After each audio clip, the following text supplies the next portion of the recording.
안녕하세요. 오늘도 성타전의 경제전문 BJ 럭키제이입니다. 자, 요즘에 우리나라는 메타버스 관련주가 굉장히 핫해요. 미국 같은 경우는 로블록스가 급상승하다가 다시 제자리로 하락을 했는데 우리나라는 계속 가네요. 수시로 메타버스 테마가 좀 이슈가 되는 것 같아요. 분석 하나 해드려야 되겠죠? 메타버스 관련주 덱스터 분석 시작합니다. 덱스터라는 회사가 제가 개인적으로 조금 아는 회사긴 한데 영화 3D 관련 업체예요. 모르시는 분들도 좀 많으시긴 한데 이 종목도 일단은 우리가 테마 투자를 하고 일시적으로 이렇게 큰 수익을 내는 종목 같은 경우에는 일단 알아두는 게 좋겠죠. 작은 회사라 할지라도 좀 알아두면 큰 도움이 되는 것 같아요. 일단 덱스터라는 회사를 간단하게 소개해드리면 김용화 감독님이라고 아시는 분들 계실지 모르겠어요. 영화계에서는 좀 유명하신 분이신데요. 사일런스, 모가디슈, 백두산, 힘을 내어 미스터리, 신과 함께가 굉장히 유명하죠. 이런 영화를 찍으신 분인데 여기 3D를 덱스터 회사에서 했어요. 처음에 이 회사가 정확한 건지 모르겠지만 제가 알고 있는 바로는 이 회사가 설립된 부분이 미스터고라는 이 영화를 김용화 감독님이 찍으려고 했는데 3D 관련해가지고 미국으로 3D 전문 회사에 의뢰를 했더니 비용이 너무 많이 드는 거예요. 그래서 차라리 이럴 바에 우리나라에도 3D를 잘하는 회사가 있었으면 좋겠다라는 판단으로 덱스터라는 회사를 설립을 하신 걸로 저는 알고 있어요. 물론 투자자분들이랑 다 같이 회사를 설립하긴 했겠죠. 그래서 주식 대주주 지분을 보시면 김용화 감독님께서 19.29% 보유지분이 있으시고요. 그 다음에 김욱, 강종익 이런 분들께서 아주 소량을 들고 계셔서 대주주로 분류가 되고 있고요. 개인 대주주는 그렇게 되시고 CJENM이라고 다들 아시죠? 이 회사가 이제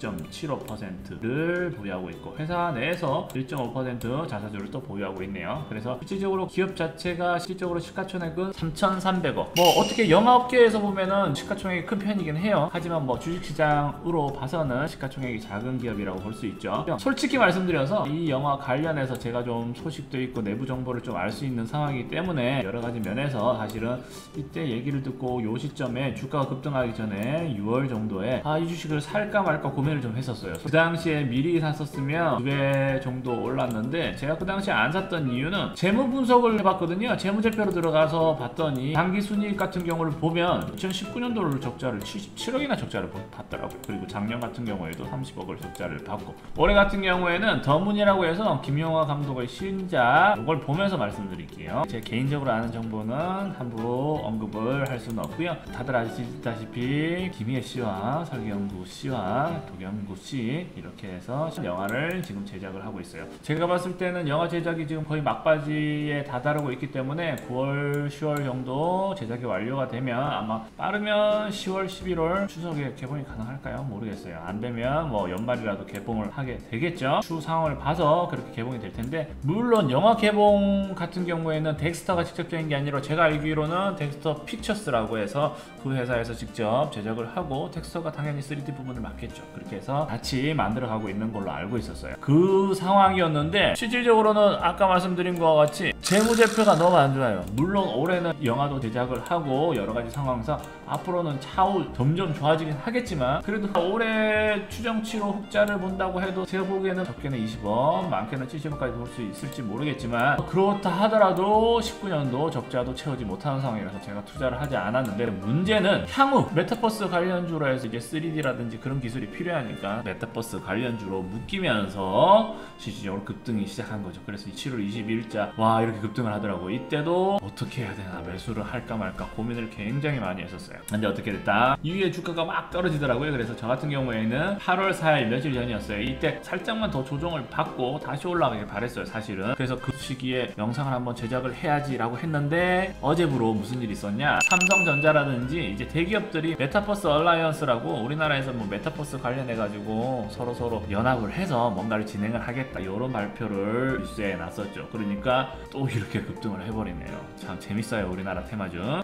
저 같은 경우에는 살짝만 더 조정되면 잡아야지 라고 생각을 하고 있다가 어제 같은 경우에 살짝 늦게 잡아서 많이 전선에서 매수를 했고요. 그리고 이후에 부분적으로 이익 실현을 조금 하고 물량은 소량만 들고 있어요. 많이 들고 있진 않고요. 근데 중요한 거는 지금 상황에서 솔직히 말씀드려서 이 종목을 제가 방송하는 이유는 지금 매수를 무조건 하시라 이런 개념은 아니에요. 물론 솔직히 말씀드려 조금 공격적인 투자자 같은 경우에는 오늘이라도 주가 떨어지는 상황을 보고 매수를 하고 어차피 메타버스 관련 테마주가 더 우상향해서 갈 것 같다, 테마 언급이 더 많이 될 것 같다, 그런 판단에서 더 상승을 할 거니까 지금이라도 추격해서 매수를 하겠다, 높은 가격이라도 더 올라갈 것 같으니까 저 같은 경우에도 80% 이상의 그런 확신이 있을 경우에는 추매를 하는 경우도 있긴 한데, 솔직히 말씀드려서 상향할 확률이 저 같은 경우 60% 이상이고 조정받을 확률이 40%밖에 안 되더라도 요런 상황에서는 살짝 저는 오르고 나서는 매수를 추천 안 하는 성향이 있어요. 왜냐면 하락폭이 크거든요. 상승을 하더라도 미세하게 상승을 할 수 있고 파동을 그릴 수도 있는데, 하락을 했을 경우에는 또 급락을 그 다음날 맞을 수도 있고, 아래쪽에서 파동을 이렇게 그려 나가버리면 무언가 애매할 수가 있기 때문에 저는 높은 가격에서 추천은 드리지 않습니다. 하지만 중요한 건 뭐예요? 말씀을 드렸지만 저 같은 경우에도 이때 주의 깊게 보고 조정받으면 매수를 하려고 기다렸더니 12,000선에서도 매수를 할 수 있는 기회가 왔었죠. 중요한 건 이 종목에 대해서 여러분들도 메타버스의 테마주에 관심이 있고 테마주 같은 거 투자를 하실 의향이 있다면 텍스터를 관심 종목에는 꼭 넣어두시고 어떤 기업인지 조금 살펴보시고, 그리고 나서 추후에 조정됐다가 다시 한번 메타버스 관련 테마주가 한번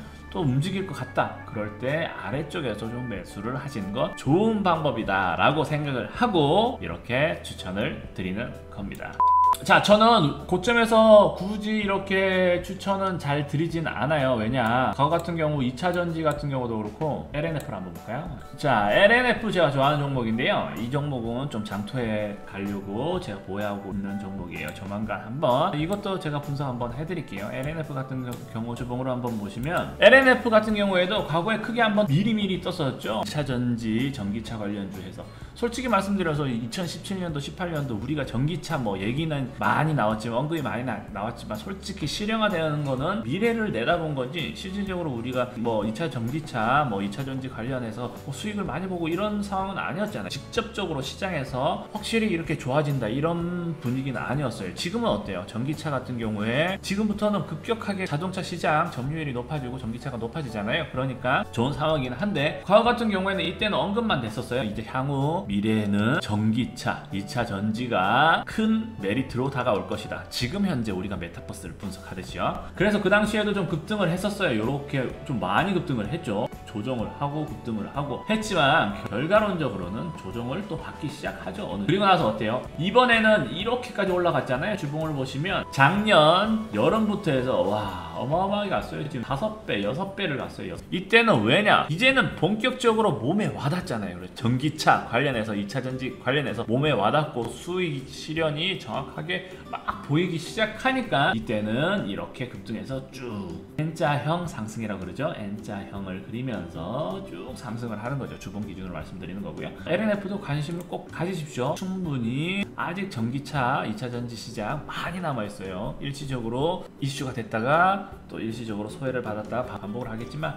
이렇게 쭉쭉 갈 겁니다. 그래서 제가 지금 드리는 말씀 뭐냐, 메타버스 관련주도 한번 이렇게 쭉 갈 수는 있어요. 과거 2차전지가 쭉 갈 때처럼. 근데 조정은 또 받을 수 있어요. 우리나라 투자자들은 너무 미리 들어가려는 성향이 있긴 해요. 그래서 주가가 좀 미리 뜨는 성향도 있어요. 하지만 그랬을 경우에는 미리 들어갔다가 고점에서 빠진다 생각하면 참 조정받는 시기도 나올 수 있기 때문에 메타버스 관련주 투자하실 때는 항상 그 부분을 보시고 메타버스 관련 수익성은 아직은 없구나라는 부분을 잘 판단하시면서 투자를 하시고요. 텍스터 같은 경우에는 제 판단으로는 메타버스 관련해서 이렇게 주가가 갈만한 상황은 아니에요. 솔직히 말해서 그냥 트렌드 테마로 해서 미래지향적 가치로 메타버스 먼 훗날 한 3년 5년 뒤에 생각을 하고 미리 관심을 주시는 거는 좋긴 한데, 실질적으로 이 회사는 지금 현재 이제 더문이라는 영화 제작 관련해 가지고 이슈 때문에 살짝 상승하는 부분은 맞지만 메타버스 관련주로 이렇게까지 상승을 하는 부분은 테마주로서 접근을 해야 되기 때문에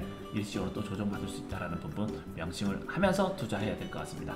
자, 여기 보시면 이때도 마찬가지죠. 메타버스 관련 테마 때문에 이렇게 뜬 부분이에요. 이게 이 회사가 실질적으로 뭐 지금 현재 실적을 보고 있는 부분 때문에 이렇게까지 급등을 했다고 보기에는 무리가 좀 있고요. 그래서 메타버스 관련 테마가 소외됐을 때는 이렇게 조정된다. 어제부로 해서 메타버스가 다시 테마로서 관심을 받고 있긴 하지만 향후 어떻게 될 부분인지는 잘 모르겠다라는 부분 생각을 하시고요. 테마주 같은 경우 그런 식으로 주의 깊게 미리미리 좀 보시는 것도 좋긴 해요. 미리미리 다 썼으면 어찌됐든 조정을 받았든 뭘 하든 수익을 많이 볼 수 있잖아요. 그래서 덱스터 같은 경우 지금 매수 타이밍은 저는 추천드리진 않고요. 꼭 관심 종목에 넣어 두셨다가 향후 좋은 가격 나오면 매수를 해 두셨다가 또 매수는 소량 매수를 하셨다가 관심 테마로 급등할 분위기다 조금 물량을 늘리셔서 이익을 많이 보시길 바라겠습니다. 그럼 오늘도 성투하시고요. 경제 전문 BJ 럭키지였습니다.